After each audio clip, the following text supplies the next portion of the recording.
The haunted palace. रात का सन्नाटा एक गहरी ठंडी हवा के झोंके के साथ राजमहल की दीवारों से टकराता था। आसमान में काले बादलों ने चांद को ढक रखा था और अंधेरे में दूर दूर तक कोई हलचल नहीं थी। उस अंधेरी, वीरान और डरावनी रात में राजगढ़ का पुराना महल अपनी जगह अडिग खड़ा था। यह महल सदियों पुराना था और इसकी दीवारों में न जाने कितने रहस्यों को दफन कर दिया गया था। गांव के लोग इसे भूतिया महल के नाम से जानते थे। कोई भी इस महल के पास नहीं फटकता था, क्योंकि वहां से लौटने वाले लोग या तो लौटते ही नहीं थे या फिर लौटने के बाद उनकी जुबान हमेशा के लिए बंद हो जाती थी। गांव से कुछ ही दूरी पर महल के आसपास का इलाका अब वीरान हो चुका था। न वहां खेत थे, न पशु, बस चारों ओर ऊंचे ऊंचे पेड़, जिनकी शाखाएं मानो किसी को पकड़ने के लिए झुकी हों। ऐसा कहा जाता था कि उस महल में एक ऐसा राज छिपा हुआ था जिसे जानने की हिम्मत कभी किसी ने नहीं की थी।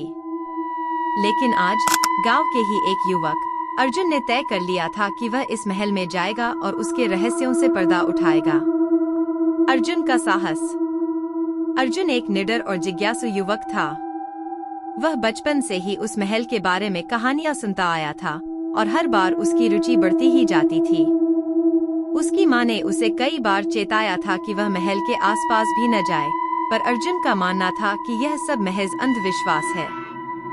वह जानता था कि अगर वह इस महल के रहस्य को सुलझा देगा तो पूरे गांव में उसका नाम होगा और लोग उसकी सराहना करेंगे। उसने अपने कुछ दोस्तों को इस मिशन में साथ चलने के लिए कहा, पर सबने मना कर दिया। एक एक कर सभी ने उसे समझाने की कोशिश की, पर अर्जुन की जिद के आगे सब हार गए। वह अकेला ही महल में जाने के लिए तैयार हो गया। उस रात जब पूरा गांव सो रहा था, अर्जुन चुपचाप अपने घर से निकला और महल की ओर बढ़ चला। उसके पास एक टॉर्च, पानी की बोतल और एक पुराना नक्शा था जो उसने गांव के एक बूढ़े आदमी से लिया था। महल के अंदर अर्जुन महल के बड़े लोहे के गेट के पास पहुंचा। गेट पर जंग लग चुका था और उसकी मोटी जंजीरें धूल में सनी हुई थीं। अर्जुन ने एक जोर का धक्का दिया और गेट चरमराता हुआ खुल गया। जैसे ही उसने गेट के अंदर कदम रखा, उसे एक अजीब सी ठंड महसूस हुई। ऐसा लगा मानो किसी ने उसकी पीठ पर बर्फीला हाथ रख दिया हो। पर वह न रुका, न डरा। महल के अंदर चारों ओर अंधेरा था। अर्जुन ने अपनी टॉर्च जलाई और देखा कि दीवारों पर पुरानी पेंटिंग्स लटकी हुई थीं। उन पेंटिंग्स में राजा रानी और महल के पुराने कर्मचारी दिखाए गए थे, पर उन सभी की आंखें किसी न किसी अजीब दिशा में देख रही थीं। अर्जुन को ऐसा लगा मानो ये सभी उसे घूर रहे हों। दीवारों पर लगी इन पेंटिंग्स से उसकी नजर हटाकर वह आगे बढ़ा। महल के फर्श पर हर कदम के साथ उसकी चप्पलों की आवाज गूंज रही थी, मानो महल उसे सावधान कर रहा हो। कुछ ही दूरी पर एक बड़ा पुराना हॉल था। वहां चारों ओर बिखरे फर्नीचर, फटी हुई पर्दों और टूटी खिड़कियों से हवा के झोंके आ रहे थे। अचानक अर्जुन की टॉर्च बुझ गई। अंधेरे में उसकी धड़कनें तेज हो गईं, पर उसने अपने मन को मजबूत किया। उसने कुछ ही पलों में टॉर्च को फिर से चालू कर लिया, लेकिन जैसे ही उसने टॉर्च की रोशनी चारों ओर घुमाई, उसे लगा कि उस हॉल में वह अकेला नहीं है। रहस्यमयी आवाजें। अचानक एक धीमी पर रहस्यमयी आवाज ने अर्जुन का ध्यान खींचा। ऐसा लग रहा था मानो कोई उसकी ओर बुला रहा हो। वह उस आवाज की दिशा में बढ़ता गया। आवाज उसे महल के सबसे गहरे हिस्से की ओर ले जा रही थी। रास्ते में उसे कई पुराने दरवाजे मिले, जिन पर जाले लगे हुए थे। आखिरकार वह एक बड़े दरवाजे के सामने रुका। दरवाजे के ऊपर एक शिलालेख था, जिसमें प्राचीन भाषा में कुछ लिखा हुआ था। अर्जुन को वह पढ़ना नहीं आता था, पर उसे ऐसा महसूस हुआ कि इस दरवाजे के पीछे ही वह रहस्य छिपा हुआ है, जिसकी तलाश वह कर रहा है। अर्जुन ने दरवाजे को धक्का दिया, पर वह टस से मस नहीं हुआ। उसने जोर लगाया और धीरे धीरे दरवाजा खुल गया।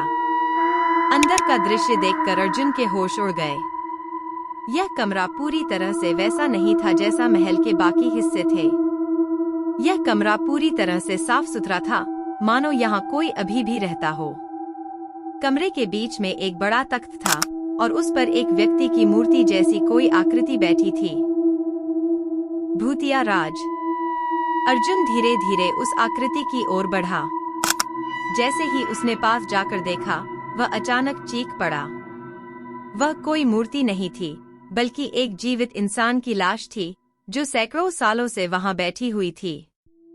उसके चेहरे पर दर्द और भय की स्पष्ट झलक थी, और उसकी आंखें अब भी खुली हुई थीं। अर्जुन के पीछे अचानक दरवाजा खुद ब खुद बंद हो गया और एक भयानक हंसी कमरे में गूंज उठी।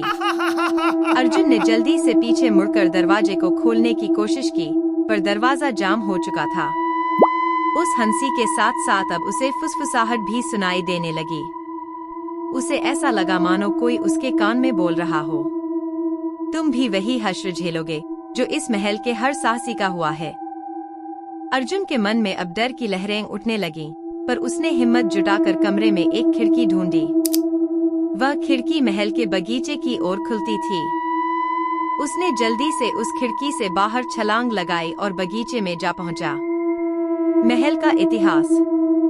बगीचे में पहुंचते ही अर्जुन को एक बूढ़े आदमी की परछाई दिखाई दी। वह परछाई धीरे धीरे उसके पास आ रही थी। अर्जुन ने टॉर्च की रोशनी उस ओर डाली, पर वह कुछ भी स्पष्ट नहीं देख पाया। अचानक वह परछाई बोली, तुमने जो देखा वह इस महल का सच था। अर्जुन ने हिम्मत करके पूछा, तुम कौन हो? बूढ़ी आवाज ने उत्तर दिया, मैं इस महल का एक पुराना सेवक हूँ। इस महल का राजा वीर सिंह बहुत ही क्रूर और निर्दयी था। उसने अपनी प्रजा पर अत्याचार किए और अनेकों निर्दोष लोगों की हत्या कर दी। उसकी आत्मा आज भी इस महल में भटक रही है, और जो भी इस महल में आता है वह उसकी कैद में फंस जाता है। अर्जुन के चेहरे पर पसीना आ गया। उसने पूछा, क्या यहाँ से बाहर निकलने का कोई रास्ता है? बूढ़ी परछाई बोली, हाँ, पर वह रास्ता केवल तुम्हारी समझदारी और साहस पर निर्भर करता है। राजा की आत्मा को हमेशा के लिए मुक्त करना होगा, तभी तुम और यह महल दोनों सुरक्षित हो सकते हैं। राजा की आत्मा से सामना। अर्जुन ने उस बूढ़ी परछाई की बातों पर विश्वास किया और राजा वीर सिंह की आत्मा से सामना करने की ठान ली। वह वापस महल के अंदर गया, जहां अचानक ही सब कुछ बदल गया।